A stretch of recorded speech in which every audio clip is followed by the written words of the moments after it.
So just briefly, I'll introduce everyone here. On my left, Brock Elwick. Brock graduated this year from the BA Film and Television, and he directed the last film you saw, Three Hail Marys. And next along the line is Dora Deek, who produced the film. She also graduated from the same course this year, and she produced Three Hail Marys. And then next, Rosa Barroa, who graduated this year from the MA in Animation. Last year. And she made the film In Our Skin. And then we, at the further along the line, Funke Oyabanjo. Funke is a writer and researcher. She's written across a variety of forms, short form, features, TV dramas, and she also works as a reader and script development consultant for the BBC Writers' Room and for the BFI and Creative England. So she brings the writer's perspective to this discussion as well. And finally, at the very end there, Helen Dewitt. Helen is a festivals expert. She's worked as a consultant and programmer for the London Film Festival and a range of others. So again, she's an expert at sort of getting these films out into public arenas, which is of course what it's all about. So I'm going to kick off with Rosa in the middle there. You armed with your microphone. Yeah. A wonderful film, and it's lovely to see it on a big screen. I've only seen it so far on small screens, and to see it in sort of its full glory is fantastic. Very beautiful film. I'm intrigued because I come from a background of documentary and sort of story-led films, and that isn't a story-led film. So where does an idea like that begin? What kick-starts that sort of project? So it always started with the idea of unconscious choreography. So it's choreography is like we create in our everyday lives, like movements and gestures that we do every day, and we repeat without even thinking about it. And with that idea in mind, I created the film. So I planned the first and the last scene, which is, well, it's the same. It's a woman just getting undressed, and then just separate them, cut in the middle. And everything that you see in the middle is experimental. Like there wasn't a script or anything planned. And I just wanted to get all those like feelings and sensations that we get from those moments. So you've got a beginning and an end, and then you work out what goes in the middle. And it's so experimentation for you is part of the challenge of a short film, but also maybe the fun of it. Yeah, it's the fun of it. Is what I enjoy the most, like not knowing what is going to happen next, and just discovering it as I was making the film. And for you, this film, is it a bit of a solitary exercise? You are this sole filmmaker for this piece of work, or? Sorry? Are you the only filmmaker for this? Oh, I mean, it's just you and the... And the composer. Yeah. It was just the two of us. So it was hard because, of course, I had to do all the work. But at the same time, I got to enjoy every single part of it. And I wouldn't change it. Great. Brock, I'm going to come to you next. Thank you. Brock, so in terms of your film, so Rosa talks about experimentation being the sort of driving force. What about Three Hail Marys? Where does that idea start? Is it a story, a character, a desire to try out a particular style of film? So we started with that being pitched by an MA screenwriter, and then from there it sort of became about the character study and the space and his place within that location and all of the people around him. So it sort of became much more than just the story. It was the texture of a person. So our ability to improvise and expand and really look at him as a person came a lot through the casting, rather than necessarily through the scripting phase, which as respected as it is, when you have an actor step into any role, they have to have the free rein to do whatever it is that they are going to do, otherwise you shouldn't have hired them. And so we just sort of let him run, and watching him run was really exciting, actually. Yeah, it's a fantastic performance, isn't it? I think, you started out as a long way back. Before you were a filmmaker, you were performer as well, is that right? Yes. That's nothing, there's no shame in that. Yes. We need them. I was talent. Yeah. So why did you make the switch? And this is not to say anything negative to cast, but when you realise that you are a tiny aspect of a frame, and so much more is going into that, and there's really a feeling of family going on behind the scenes, and you realise that you're a tiny part of this massive machine. Like when we're at the top of our game, we're playing with teams of 300 people, and so to be one actor in that just feels a bit. It's not enough. It's not enough to be that small a cog. But you didn't have 300 people for this film. No, we had 12. We had 12, but those 12 are personalities in their own right. So. Good. Okay. Well, we're going to dig a bit more into that in a bit, and I'm going to come to you in a moment, Dora, because I want to talk about money as well. We always end up talking about money, don't we? When we talk about creativity, money always comes into it as well in film. So I'm keen to talk about that, but hold that thought for a minute. Funke, I want to talk to you a little bit, because from the writer's perspective, I guess one of the things with short film is knowing when your idea is fit for that form. And you've written shorts, you've written features. How do you decide where your story fits in the variety of places that you can put it? I think one of the things that we have to consider when we're writing shorts, and I say this to students and I say this to myself, is it simple enough? So with a feature, I can have lots of subplots. I can have a main plot, a main story, and I have lots of myriad of tertiary stories. But the short is unforgiving, and I say this all the time. And I think it's one of the hardest forms to actually master, because you're looking at one incident, and possibly you're plotting an incident, and you're plotting one story. And you have to do that and sustain entertainment, sustain information, sustain interest over a period of 10 minutes without getting, and still keeping an audience interested. But yet, it's one story you're telling. So really, I think simplicity is the key. Because we're so tempted as writers to sort of try and pack everything into a short, and it won't work. So the first thing that occurs to me, or things I say to myself, is, how simple is this idea? And is it original enough? What's my take on it? And what am I saying that's so wonderful that maybe a feature, I can breathe life into it in a feature.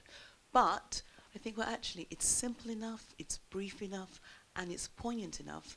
And I'm looking at one interesting aspect of possibly of a character's life. And I think, okay, that's a short.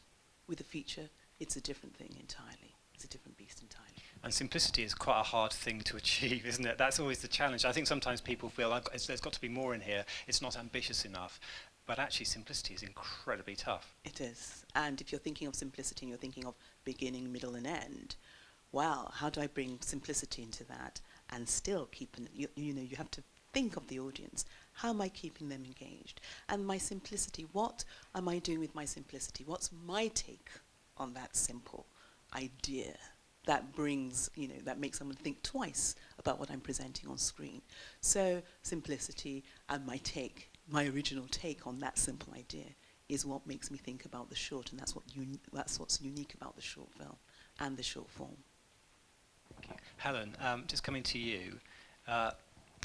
When is a short not a short? I mean, how short? What are we going to define as a short in industry terms? How long can it be? There are lots of different definitions. For instance, and I don't know what the Aesthetica Film Festival determines as a short. I'm sure many people here do.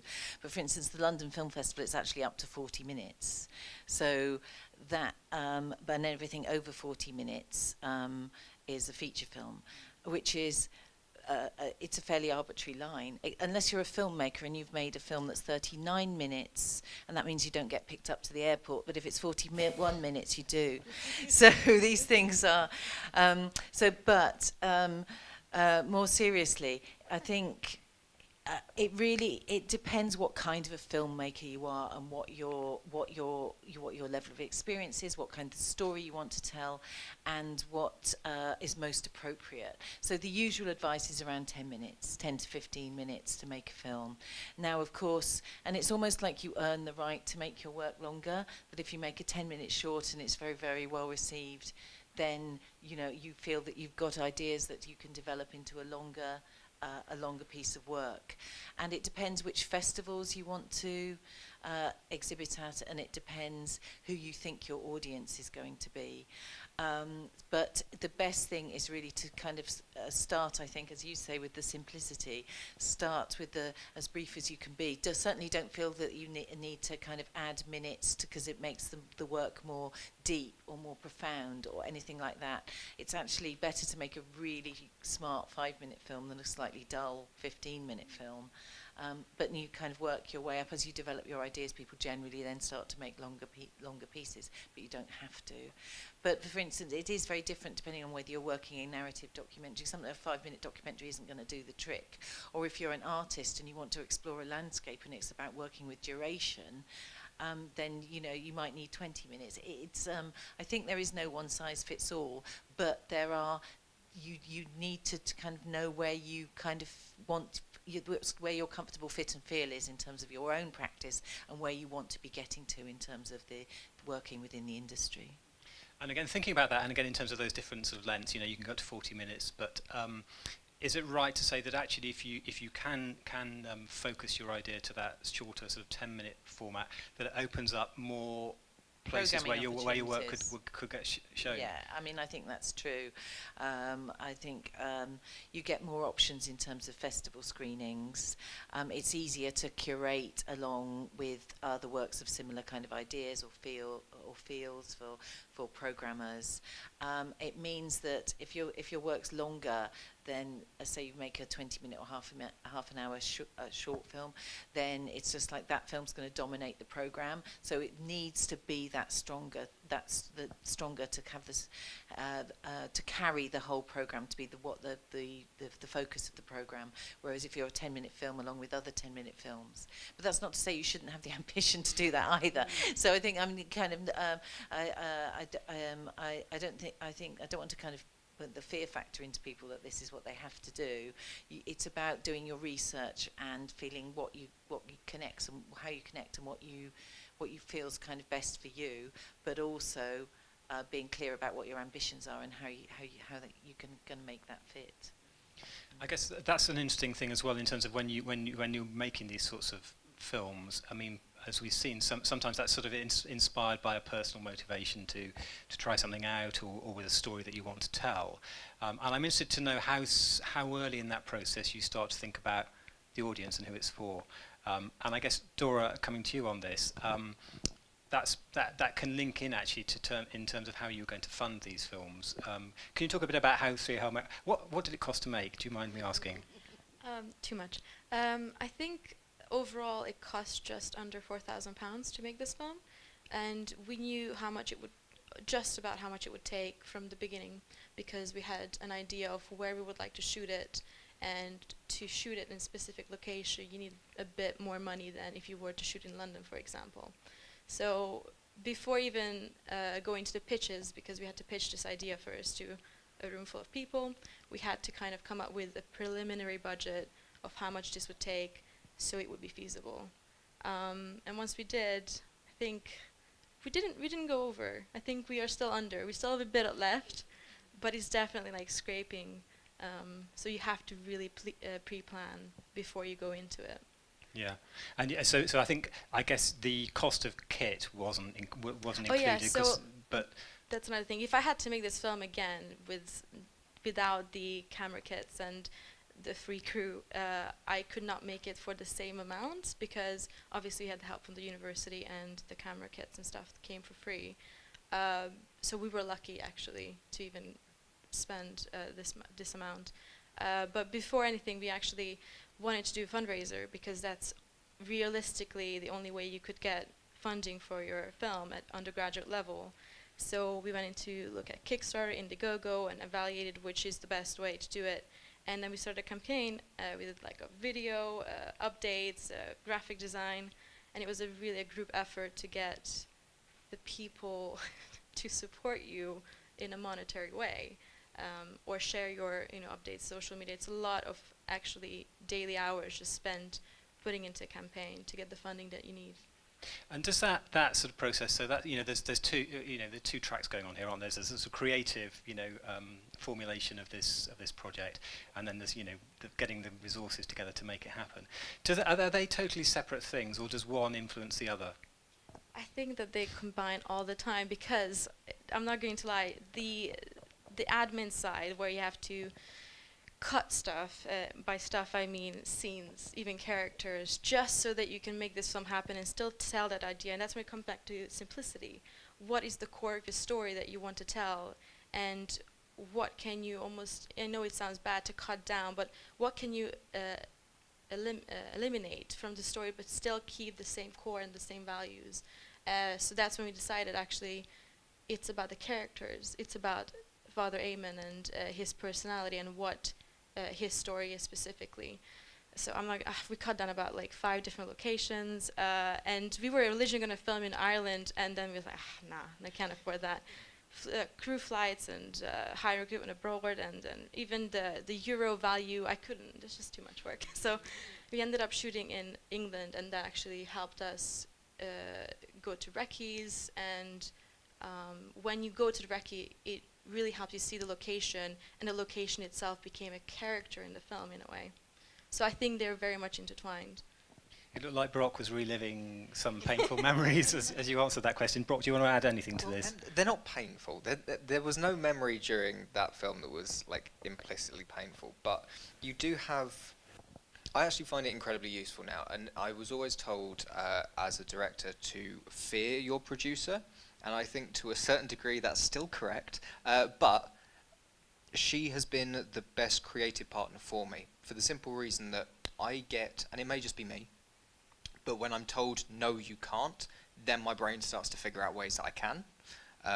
It's a lot worse when you have all of the freedom in the world, because all of a sudden you get lazy and you get fat about it, and you're just sort of like, well, I'll just do it. And then it's never what you wanted it to be, because you didn't actually do the work. You didn't do the breaking the back of it. So having a producer that is there to say, no, that's just not feasible, actually makes me, at least, more creative. So I would always suggest having someone that is specifically telling you no, because they will also really make you consider what is important and what to fight for. So no, there were no bad memories. Good. I'm pleased. I'm going to work with her again. Well, that's a good sign. And in terms of that, again, thinking about this sort of simplicity and having to let things go. No doubt, fighting for some and not being too worried about letting other things go.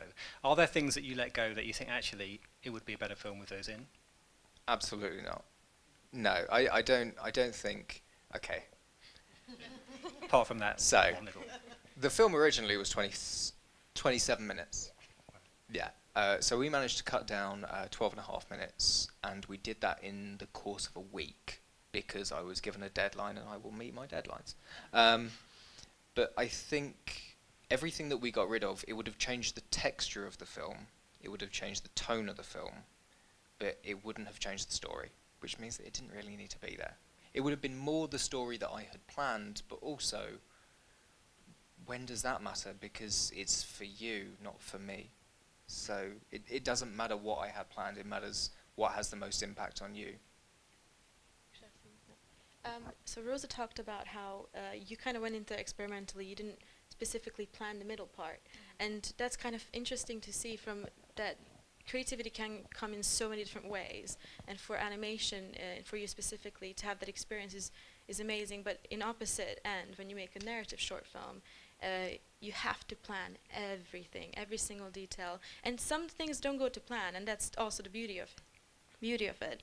But when you don't meticulously plan every single detail, and that's obviously sometimes the producer's job, and then the director comes in like, no, I want to do this way. It becomes a battle. But I find it really interesting that both methods can work so well depending on the medium and the genre that you're working in. You said that you didn't plan and you experimented, but I think you did, because you have an overriding story in there. Yes, it's about a woman taking off, dressing, and those moments have a story to it, because it flew, it had fluid movement, and there was a story to it. you know, I was thinking about all my experiences and all my sensations when I had those private moments. And there is a story to it. Yes, you may have experimented in getting to that story, but there is a story there. There is a conceptual, you know, simplicity to that idea. That was keeping that idea together. So, yes, it worked. But, you know, yeah, but there's still a story. So coming back to the whole idea of, you know, we have to plan meticulously. We have to live action or animation, because even the gesture in animation, you have to tell a story with that. So, you know, it comes back to that planning, that simplicity and storytelling. Rosa, and I think you told me a bit about your next project, which is in some, you know, you made this film with you and the composer. Your next one is a bit bigger in scale, yes? Yeah, there's more people involved. So it's an animated documentary about growing old as a woman. So far we've got like we have 5 people involved, but we're expecting to be up to 12 people. And again, what's the origin of that idea? Is that just is it for a, you know, why that film next? We wanted to tell this story because we feel that there isn't a lot about this theme out there, and normally like we've got this like a woman after a certain age is invisible, it loses her value. So that's why we wanted to show that there is much more than just the end of your life. Yeah, that's the reason why. And in terms of stylistically or technique, again, I think you're planning something different for this one? Yeah, it's going to be harder. It's going to be hand-painted. I come from a fine arts background, and I've been working as a painter for a few years. And it felt just right to merge like the filmmaking and my practice as a painter. And yeah, I feel as well that it works with the story that we're going to tell, because the paint is very flexible and it changes. And in a way, I feel it is the same as the body and the skin, that is never the same, but it is. And fantastic. And is that going to, I mean, again, I'm sorry to bring it around to money again, but I'm always fascinated by that thing. So the film we saw today, can you what something like that cost to make? It didn't cost me, well, it cost me time and effort, but I didn't have to put any money into it. I was very lucky that the composer as well worked for free, and I did it while I was at university, so yeah, it didn't have any budget. But it's very different for the next one. Especially because I wanted everyone involved in the film to get paid, even if it's like minimum wage. So just in paying the crew, we get so much money going into that, so our budget just raises. And where will that come from? We've got an Putting pressure ideal. on you here, but I would like to know. We had an ideal budget of 16,000, but we're still looking like into ways of bringing it down, because we're like, it's a lot of money for a 5 or 6 minute film. And the reason why it's so expensive is, because we have to pay everyone, and the technique is going to take very long. And are you going to do a crowdfunding campaign for that? Yes, we're planning to do it. So these rich people in the audience should keep their eyes peeled chip on in, please. Kickstarter or something. Okay. Helen, I mean, there are. I mean, raising money to make short films is incredibly tough. I mean, raising money to make any film is actually very tough, isn't it? But short films, there are a few places people can go for money. Yeah, well, I mean, the first were, I think just there are, but the first things is, I think a couple of things really is the role of producer, and congratulations on being a really successful producer, and I totally endorse everything that you say, and the way that you work together is clearly really effective. So the first thing I say is, as far as you can, get the best producer you possibly can. If you have a producer who is perhaps not massively inexperienced, or if you are a producer who's not massively inexperienced, try to find somebody who could be your mentor, who has more experience, that will help support and help make introductions. The key word here, of course, is network, which is one of the most like audience and research and strategy and talent is one of the key words in the film industry. And of course, if you put BFI next to network, you get the Bfi Support scheme for upcoming filmmakers, and they held a session earlier this morning, so maybe a few of you went to that, which I'm sure would have been very useful. The great news is the BFI has UK-wide now support through BFI Network and the regional hubs for new upcoming short filmmakers. So definitely make use of that, and from wherever wherever you're from, find out who your local talent executive is and make contact with them.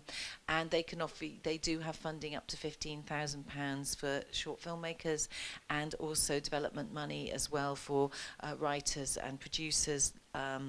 So look into that, but it's also all the other things that they can help with, which is introductions to other key bodies. And I know the BBC Writers' Room work with them, Channel 4, the British Council, Screen Skills, formerly Creative Skill Set.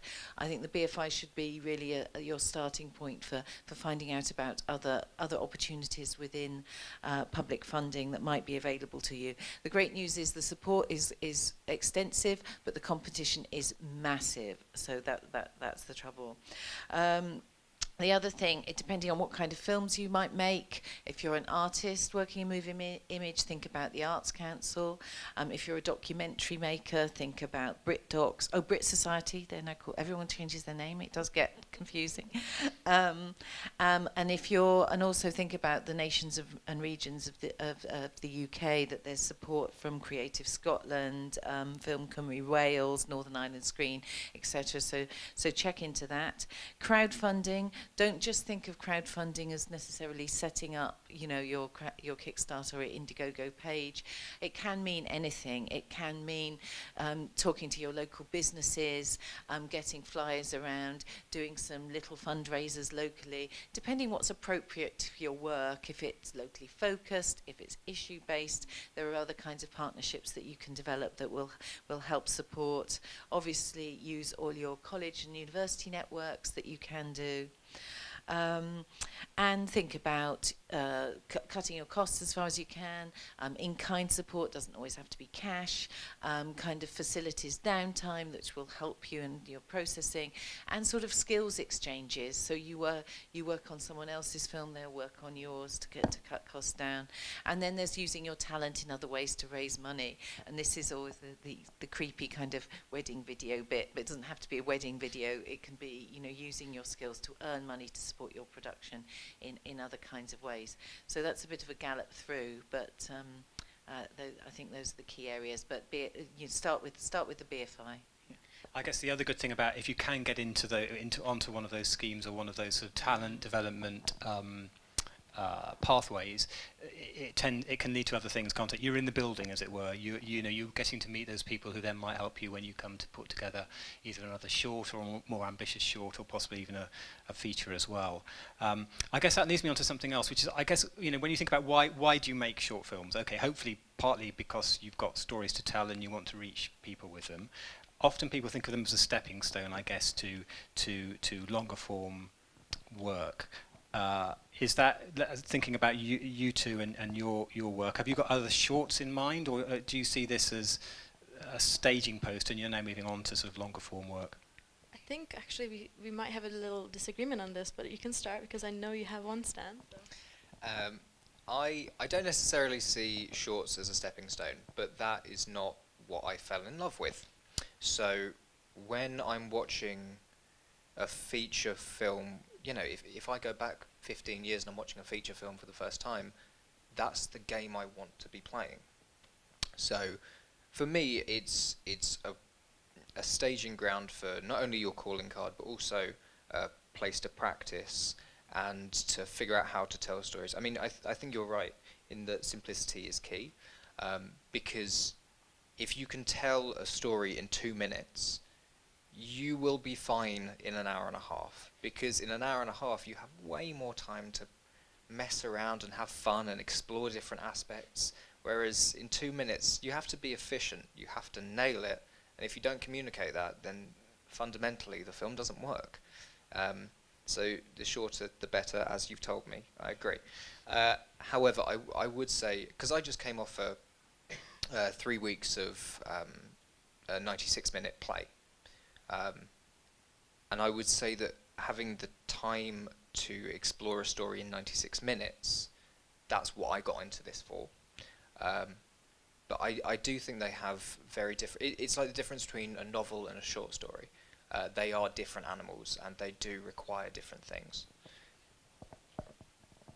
I do think it's definitely a stepping stone, and it's one step to the next, which eventually, I mean, a lot of my friends and a lot of colleagues, they prefer to do, I would say, features, or they one day dream of making their first feature. But from what I've experienced with some people who talked about this, is that there's no rush. I don't feel that there is a rush, because I think that short films allow you to explore your own creativity more than jumping into a feature film that you may or may not be prepared for yet, especially, I would say, at our level, because we just graduated. It's not to say that you can't, it's just that I think short films allow you a sense of explorations of different ideas, what works, what genre doesn't work for you yourself, as well as they are not as costly if you can budget, and the turnaround is much quicker. So you can produce more content in the same space of a time that you would make a feature. So I just came off a 3-minute promotional video for a men's fashion wear brand, and turnaround is much quicker. It was easier to, not easier, but the producing style was much more different, and I would say easier than making a narrative short where you have to have more crew members, deal with actors. So yeah, it's not that they're hard to deal with, but there's a certain sense of responsibility that comes with that. So I would say that having had the opportunity to make short films, I would continue to make some more, because I know it allows me to explore what I can do and what I want to do in the future before making that first feature. And I guess that's a silver lining to the cloud of, you know, funding stuff yourself, and not, it means that you don't necessarily have a sort of funder breathing down your neck saying, you can't do that, that's too risky, that's too way out there. You can try stuff out. There is a secondary thing as well, which is your first feature will stick to you. If you aren't ready for that feature and it comes, you may not like what you put on the screen, so you have to have enough time to practice. So I'm completely with you on that. Oh, you are? Yeah, no, I am. Yeah. That's a relief. Funky, can I just ask, because the other area that you are very involved in and researching is sort of web-based drama, and which is not short film exactly, because you're talking about continuing series and stories that play out over many episodes, but within that you're talking about building that up from small component parts which presumably need to keep an audience engaged so they want to turn on next time. Can you talk a bit about that? That seems to be another direction that maybe working on short film can take you as a storyteller. It can take you there, but of course it's a different form, so you have to decide. You know, with the short film, you're writing the short film for the big screen, and you're writing a one-off story for the big screen, and people to experience it on the big screen. With the web series, it's created for online, and sometimes created out of online, for online consumption.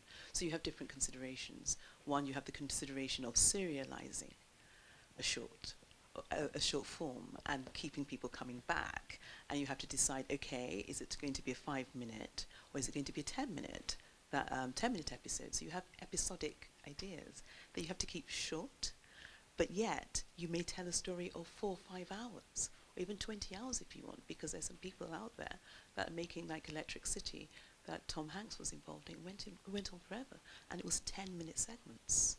So some people have decided, okay, I've got a feature film.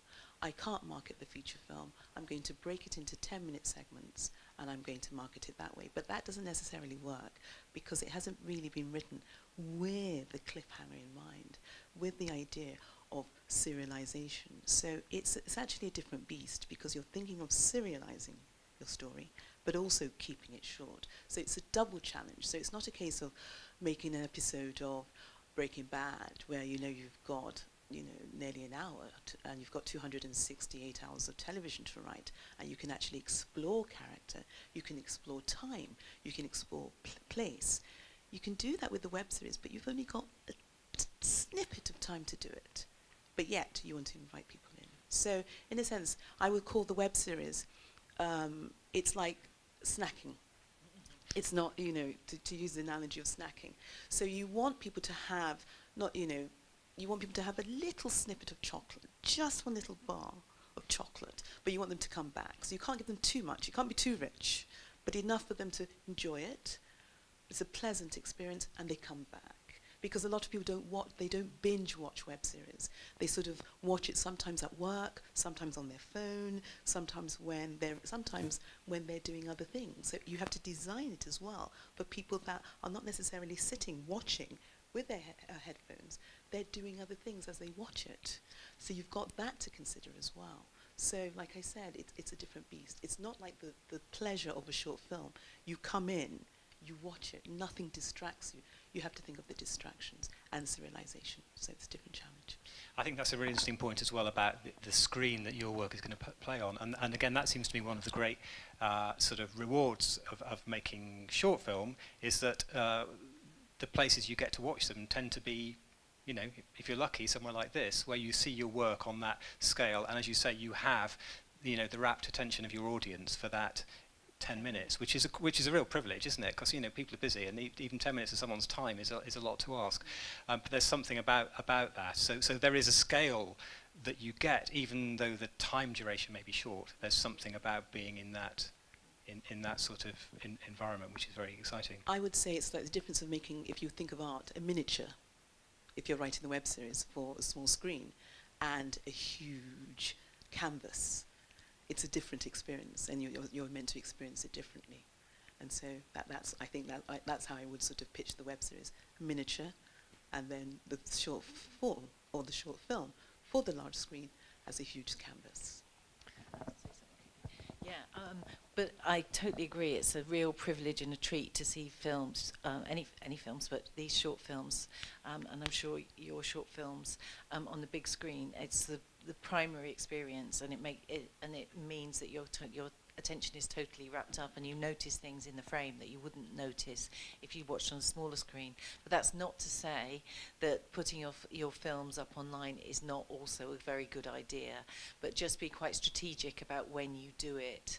So some festivals won't accept films that are also available online, so make sure you always check festival regulations, and just kind of plan step by step how you want to maybe release your film to a public audience. So a festival like this may be the first thing, maybe some festivals abroad, maybe trying to get some cinema screenings possibly before you put it online. But we're living in a new age, and there's no single set of rules. It might be because your film's online, festivals pick it up even if you haven't submitted it, that they've got good researchers who are tracking things online, and they just want to show the best films regardless of whether they're online or not. So it's a lot of things to think about very, very carefully. And of course, how many of us are there here? 100 or so. When you look at short films on Vimeo, which I do from time to time, and you see that some people's short films have been seen by 300,000 people. I mean, that's fantastic, So, and you can't ever know what your film will mean to all of those kind of people. But just to see that those people have seen it, just must be a sort of validation. So it's in a sense it is a bit about the quality quantity kind of continuum. But the best, of course, is to do both. Yeah. Thank you. Yeah, I'm sure there are filmmakers in the audience. I'm sure there must be, not just on stage, but in the audience too. Chelsea, are you primed with the microphone? I just wonder if anyone's got any questions or comments. Yes, somebody at the back there. Thank you. It's always good when someone gets the ball rolling, so thank you for that.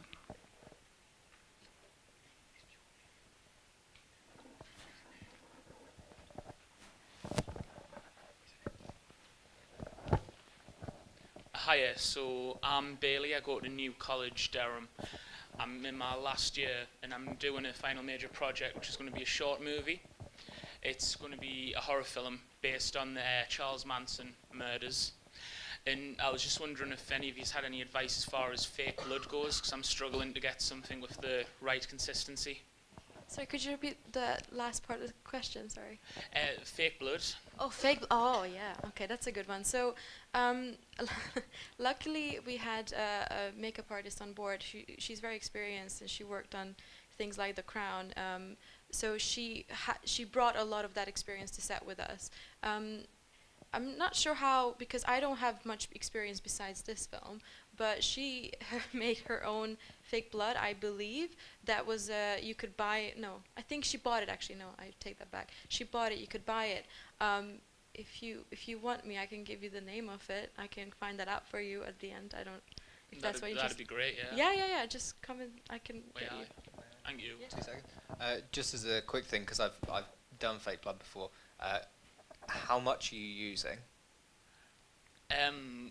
It's been given a 15 age rating and no higher, so I'm wanting a bit to go, but obviously I'm going to have to be quite creative with it. In pints, we need to know in pints. Yeah, I need to know by the gallonage.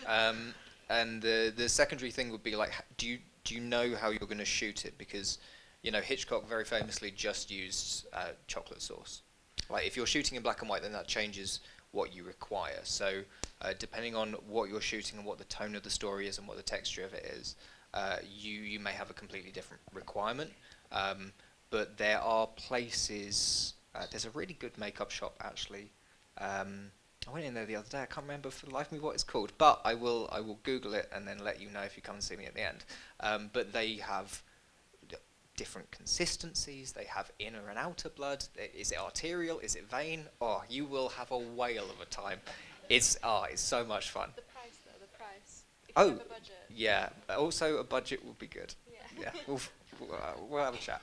With it only being obviously an end-of-year media project, I'm going to have to use my own budget into it, so obviously Okay. there's not So too much of a budget. DIYing, yeah, I suppose if you're going to use your own budget, buying fake blood is going to cost you, especially if it's by the gallons. Yeah, I would just DIY it then. But I will definitely find that out for you if she made her own or if she bought it. And That's then we great, can- thank you. no worries. Thank you, Bailey. Good luck with the film. When are you shooting? End of December, beginning of January, because I'm hoping to get onto the FDA at college after the end this year, so it's, you know, got to be in for March time, so start filming in January. Fantastic. Thank you. Thank you for the question. No bother. Anybody else got a question? Yeah, gosh, lots of hands. If you can pass... Oh, yeah, Chelsea's in charge.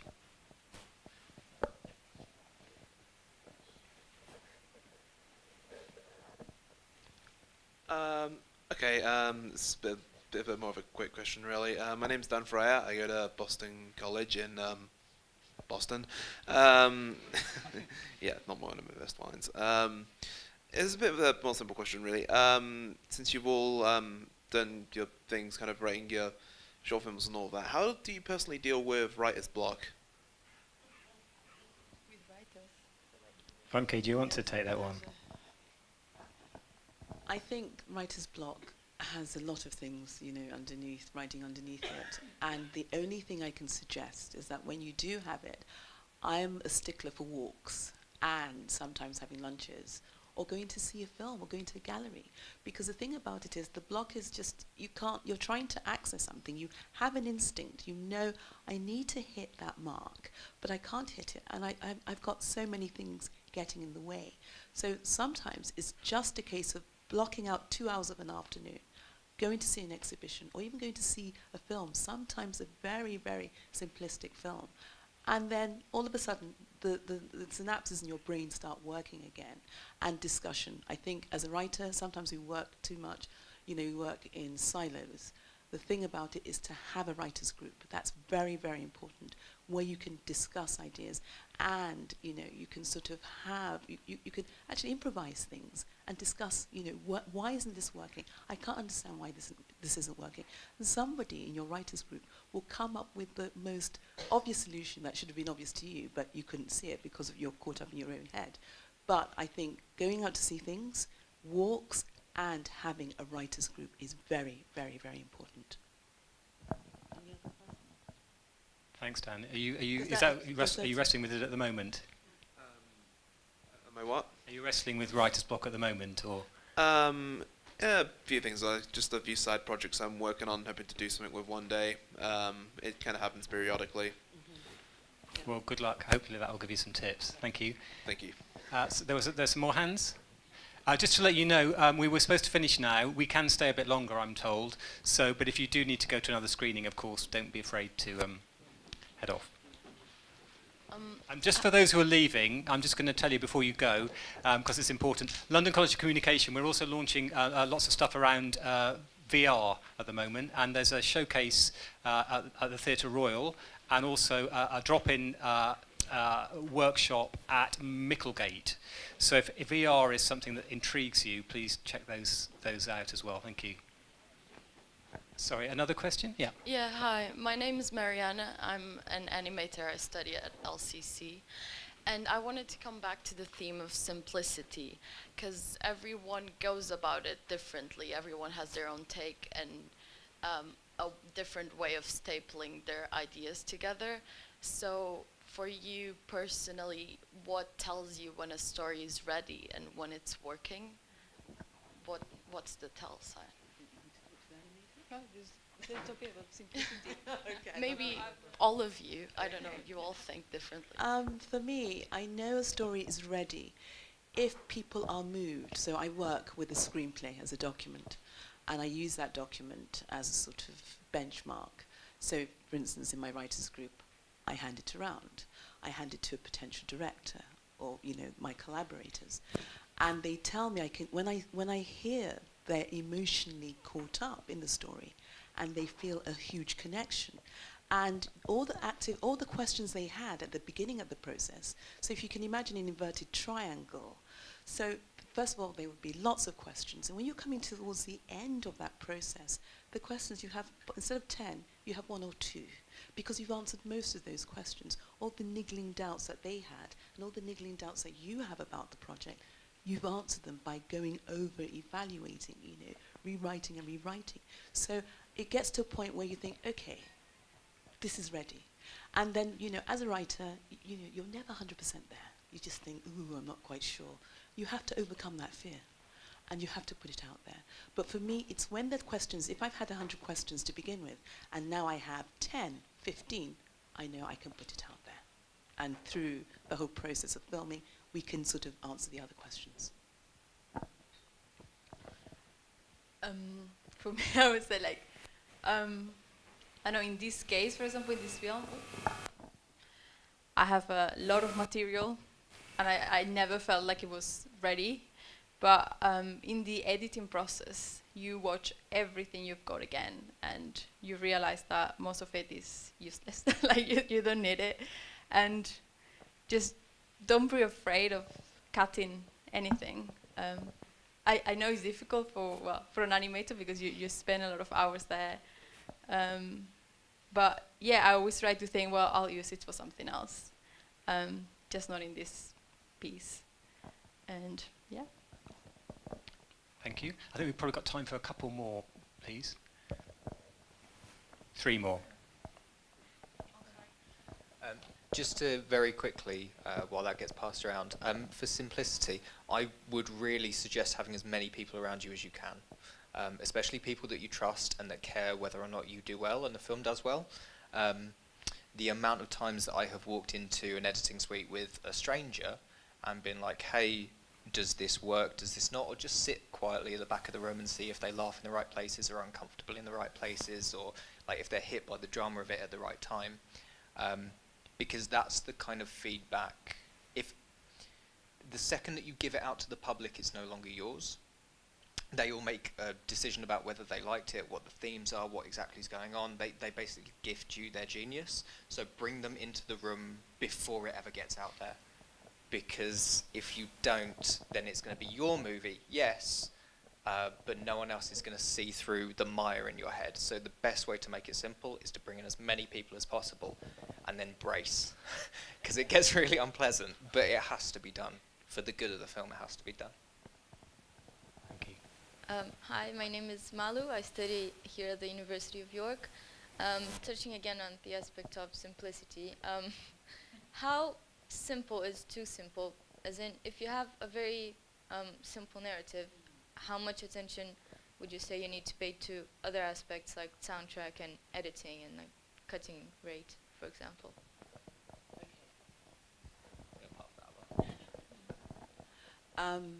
When I say simplicity, it's just what I mean that it's one idea. It's the one idea that you want to drive forward. It's the one story you want to tell. Because you find with a lot of short films, they fail because it's doing too much. So, you know, the filmmaker's trying to cram 90 minutes of story into 10 minutes. But with a 10-minute film, you're thinking of one direct story. So from a writer's point of view, I'm thinking of one challenge, one main challenge for a protagonist. So it could be as simple as a protagonist trying to get to vote on the night of Brexit. That's a simple story. We can make it a feature if we want, if we say, okay, he's in love with the top member of he wants to vote for Brexit, but you know he's in love with somebody else who's on the opposite side. We can bring an emotional narrative there, but that's not what the story is about. How do I make it 10 minutes? Okay, it's about somebody who wants to vote on the night of Brexit. So you see, that's simple. And it's not too simple that an audience will, you know, they get bored, but then we can bring in other elements. So what challenges can I present to this person that's still engaging? Not too much, not too distracting, that my audience fall asleep, or they want to switch off, or they walk out, but that's what I mean by simplicity. So when you're thinking of soundtrack and things like that, well, you're thinking about what feeds into this, and what's the theme? What am I trying to say? So if I'm saying, okay, I'm looking at somebody who wants to vote on Brexit, and then looking at the idea, has Britain evolved as a country? Are we still mired in the past of empire? I could do that by just having 3 taxi drivers, or 3 people, this person has a conversation with these people on the way to voting. Do you see now? So those are the questions you ask when you're looking at simplicity. What's the one story that's driving this? What's the thematic element, the overriding idea that I want to put across? And what do I want people to take away from this? So that's what I mean by simplicity. Thank you. No, I think you've nailed it there. Thank you. I hope that's answered the question. There were two more. Yeah.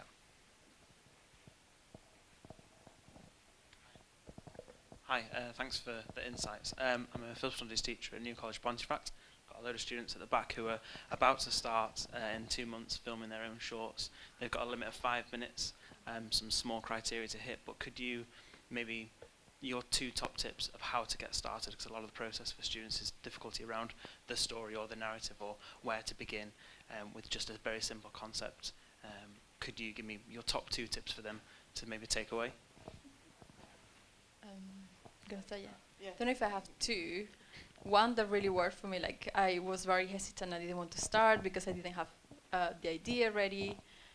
So I would say just start with what you have, even if you know it's not going to be the final idea, or it's not going to be the final theme.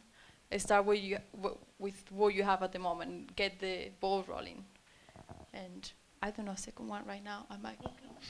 I think my number 1 tip is find someone to work with that inspires you. Collaborate with someone that you trust. And the second one would be, I have to come back to it.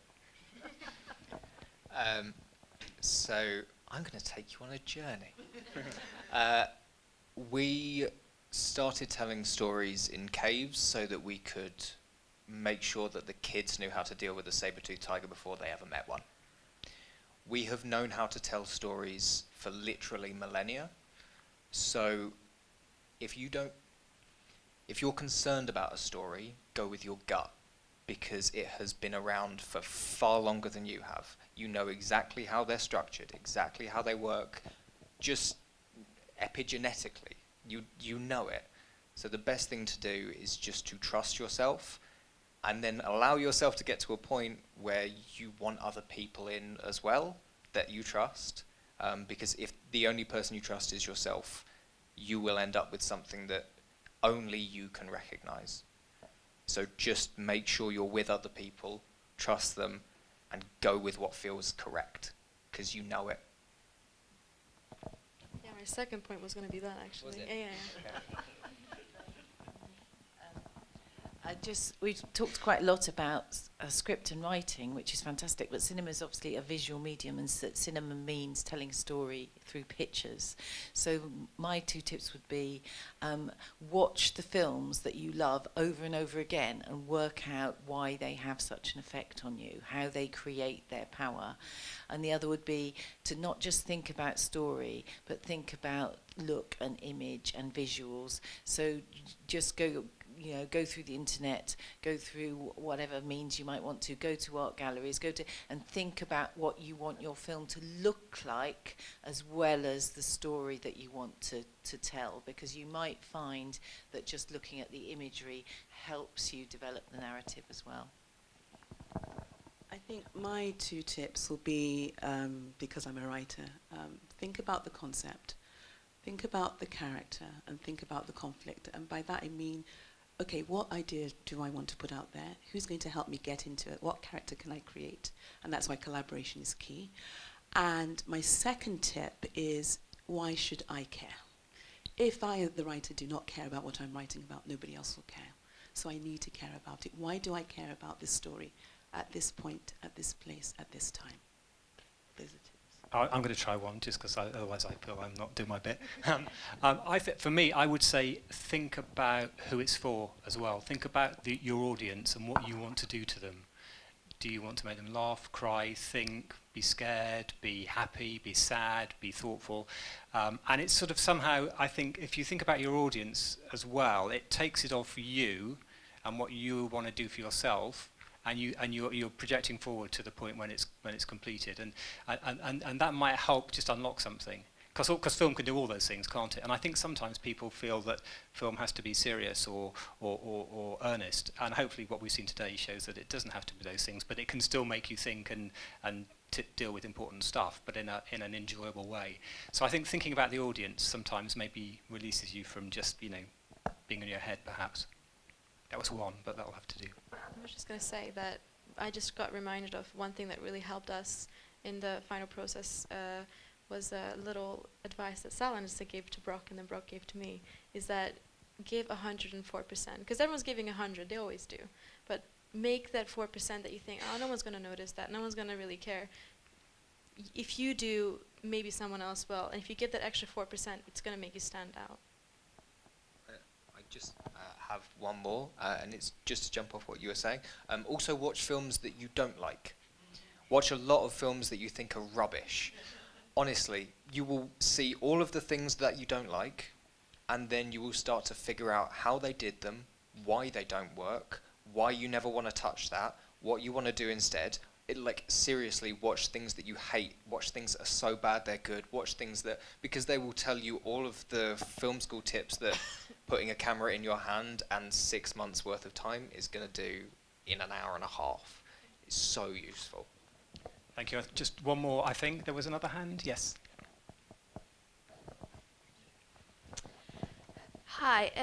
You know, when you're making your films, have you ever had a point where you have no motivation at all and you feel like giving up? And if you have, how would you overcome it?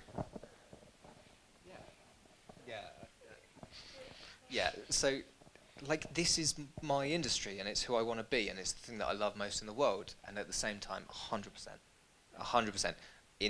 while writing I will have moments where I'm like, I don't know why I'm doing this. It's less so on set because the energy of that space does not allow you time to think, let alone go inwards. In the edit I find quite a lot of times that you stare at the screen and don't know quite what you've made anymore. There are a lot of times that you can get snowblind.